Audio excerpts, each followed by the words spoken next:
Gotita de esperanza en medio de las tormentas. Reflexión diaria de Monseñor Marco Antonio Merchán Ladino, obispo de la diócesis de Vélez, para alimentar nuestro espíritu y animar nuestra confianza en Dios nuestro Señor.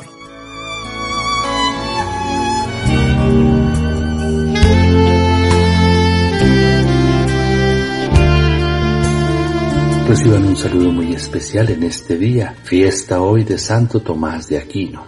Él nació en el castillo de Roccasecca, en Italia, en el año 1225. Estudió en la abadía de Montecassino y después en la Universidad de Nápoles. A sus 16 años conoció la orden de predicadores. 3 años después ingresó en ella. Terminó sus estudios en París y Colonia bajo la guía de San Alberto Magno. A los 32 años ya era maestro de la Cátedra de Teología de París. Para Santo Tomás la palabra de Dios tiene siempre la primacía sobre las demás ciencias, por lo que hizo de la oración la fuente más fecunda de sus investigaciones. Escribió obras que destacaron por su profundidad, claridad, sutileza y verdad, con las que procedía en la explicación de tantas y tan distintas materias, por lo que todos decían que solo Dios podía darle tanto ingenio, y así era en verdad. Más tarde fue docente en Roma y en Nápoles, dejando entre otras muchas obras la famosa Suma Teológica. Alternó la enseñanza con la predicación, se destacó por su candor de vida y una fiel observancia de la vida conventual. Se dedicó al trabajo teológico investigando la verdad, contemplándola con amor y entregándola a los demás en sus escritos y en su predicación.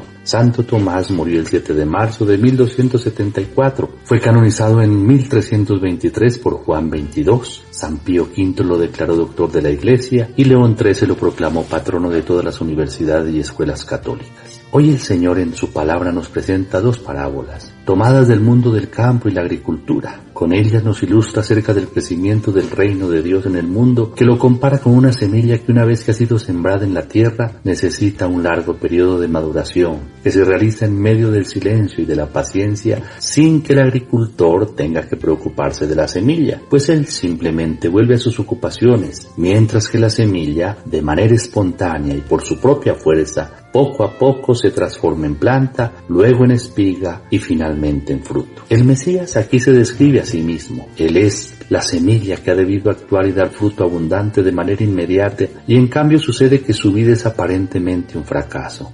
Perseguido, condenado, crucificado, su reino parece forzado a la sepultura. ¿Y qué significa esto? ¿Que el Señor se equivocó? No, sino que este es el modo con el cual viene a nosotros el reino de Dios, que crece por sí solo, precisamente porque es obra de Dios, no del hombre. Más aún, cualquier esfuerzo de parte del hombre resulta inútil. Lo único que le queda al hombre es esperar paciente y confiadamente. Si el agricultor se va al campo a estar encima de la semilla, lo que va a hacer es pisotear la tierra y endurecerla. Si tira de la hierba para hacerla crecer y para deshiervarla, lo que hace es arrancar también la semilla. Con esto se afirma la prioridad absoluta de Dios en la construcción de su reino, y se destierra cualquier forma de hacer crecer el reino con nuestro protagonismo y con nuestras propias acciones. Vale la pena recordar lo que enseñaba San Ignacio de Loyola: actúa como si todo dependiera de ti, sabiendo luego que en realidad todo depende de Dios. El reino de Dios se hará una realidad precisamente porque es de Dios. Pero como el trigo nacerá solo después de que la buena semilla, que es Jesucristo, sea sepultado bajo tierra,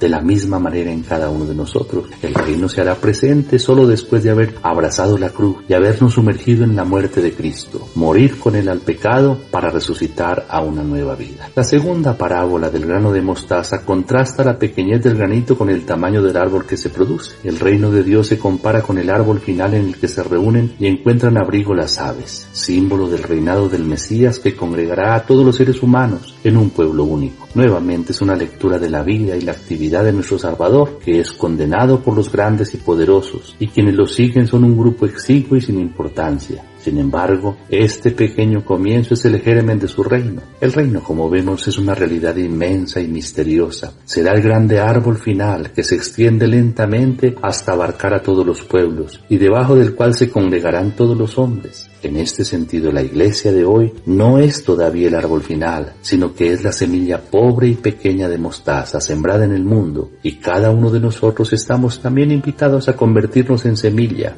dispuestos a dar la vida para poder producir fruto. El mensaje es esperanzador. En medio de las dificultades, de las pruebas, del ocultamiento, de la inactividad aparente, crece el reino. Y en medio de la pequeña semilla está la certeza del grande árbol. No olvidemos que Jesús es esta pequeña semilla, fruto abundante de vida que pende en el árbol grande de la cruz, colocado bajo tierra en el sepulcro y que ha germinado en la resurrección. Tenemos la certeza de que su reino crece, pero crece según el estilo con el cual ha comenzado con Jesús y que nos muestran estas parábolas. Crece en las penas, en las pruebas cotidianas, en lo escondido y oculto, en la paciencia, en la pequeñez y en la humildad. Es allí donde se manifiesta el poder y la fidelidad de Dios. En la construcción de este reino está descartado quien es poderoso y arrogante, y cuentan más bien los pobres, los que lloran, los mansos, los que viven el espíritu de las bienaventuranzas. Es con este material que se construye el reino que tanto deseamos. Que el Señor nos ayude a convertirnos en material maleable, apto para esa construcción.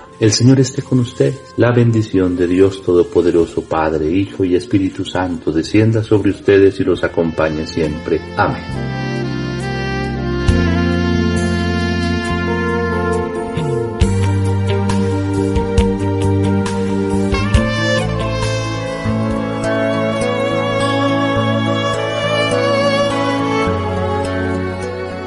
Gotita de esperanza en medio de las tormentas. Reflexión diaria de Monseñor Marco Antonio Merchán Ladino, obispo de la diócesis de Vélez, para alimentar nuestro espíritu y animar nuestra confianza en Dios nuestro Señor.